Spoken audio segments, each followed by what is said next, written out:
Anakku bapak sakit. Iya, saya tahu bapak, soalnya bapak batuk. Setiap kali sinetron pasti ada yang batuk, dia sakit. Iya, oh. Mbak, belikan bapak obat. Belikan bapak obat di mana? Di pasar. Baik, aku pergi. Dia keluar rumah, dia ngapain? Dia naik elang. Naik elang beli obat? Emangnya di pengkolan nggak ada ojek? Emangnya di pasar ada parkiran elang? Kagak ada. Ngapain? Raditya Dika bukan hanya lucu, dia pelopor, inovator, bahkan bisa dibilang arsitek komedi modern Indonesia. Lewat blog, panggung, layar lebar hingga YouTube, Radit membentuk ulang cara generasi kita melihat dan tertawa tentang diri sendiri. Tapi, bagaimana sebenarnya jejaknya? Dan apa yang membuatnya bertahan selama hampir 2 dekade ini?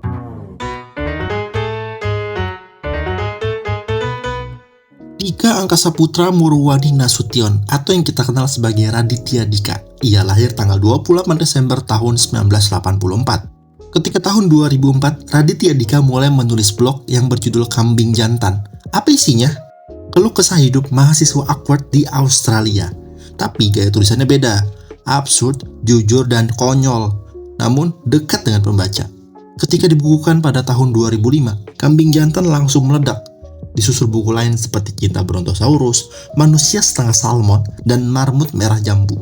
Dari sini, Radit dikenal sebagai pelopor komedi personal dalam literasi populer Indonesia. Kenapa lu takut sama suster ngesot?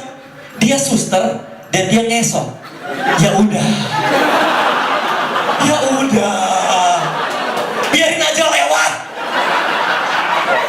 Kalau ada suster ngesot, liatin aja. Kalau lo lari dikejar suster ngesot, lo bisa lari. Dia cuma bisa ngesot. Ngesot paling setengah senti per jam. Kalau ternyata dia ngesotnya lebih cepat daripada lari lo tuh baru beling di lantai. Dengan au, au, au.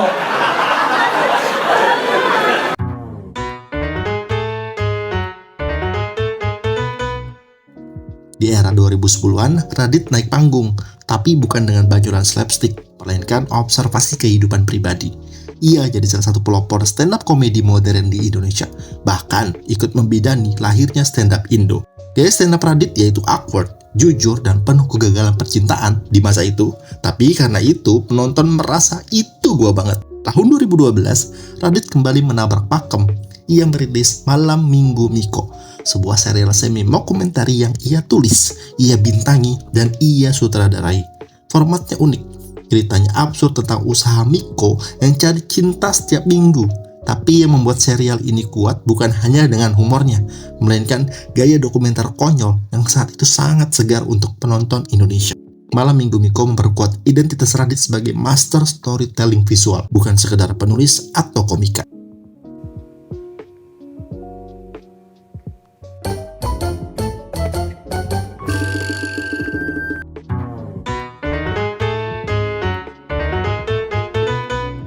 Dari Kambing Jantan sampai Kuala Kumal, Radit terus menulis dan menyutradarai film-film bergenre komedi romantis awkward.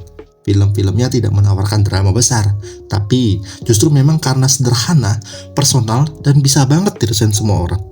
Disinilah terlihat pola. Radit selalu menaruh pengalaman pribadi jadi bahan utama, baik di buku, serial, film, hingga panggung. Mas, minuman dia saya yang bayar. Ambil kembalian. Kurang, Mas. Gimana?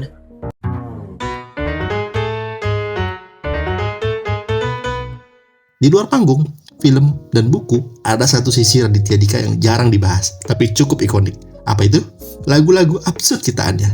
Lagu-lagu ini tidak serius secara musikal, tapi justru disitulah letak kekuatannya. Dia tidak berniat jadi musisi, tapi menciptakan lagu sebagai perpanjangan karakter dan storytellingnya. Lagu-lagu ini biasanya muncul di channel YouTube-nya, jadi semacam bonus hiburan untuk para fans. Dan walau musiknya sederhana, ceritanya tetap punya benang merah, yaitu absurd. Mohon tinggal sejenak, lupakanlah waktu, temani air mataku.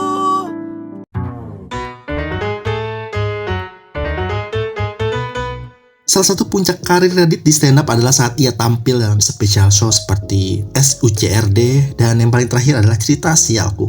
Di sini kita melihat kedewasaan komedinya.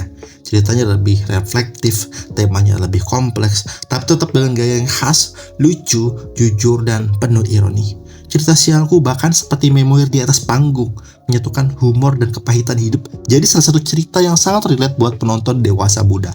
Kalimat ini. Gini bang, jadi gue nulisnya cerita sialku kalau nggak dipanggil maju ke depan buat lamar cewek gue, bang. Please bantu gua. Tidak menjelaskan apa-apa. Tidak menjelaskan apa-apa.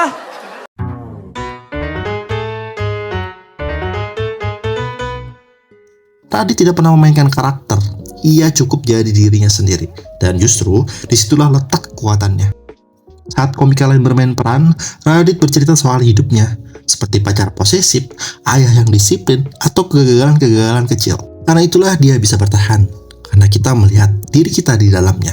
Gaya komedi Radit mengajarkan satu hal, semakin jujur kamu di atas panggung, semakin dekat kamu dengan hati penonton. Dalam 20 tahun terakhir, Raditya Dika bukan hanya entertainer, ia adalah simbol dari transisi, dari tulisan ke layar, dari panggung ke digital, dari remaja ke dewasa.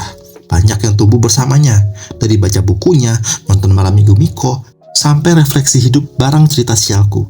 Dan mungkin itulah kekuatan terbesarnya, dia tumbuh bersama kita, tanpa pernah kehilangan suara aslinya. Raditya Dika bukan hanya pelawak, ia adalah pengingat bahwa kejujuran, konsistensi, dan keberanian jadi diri sendiri adalah komedi terbaik dari semuanya.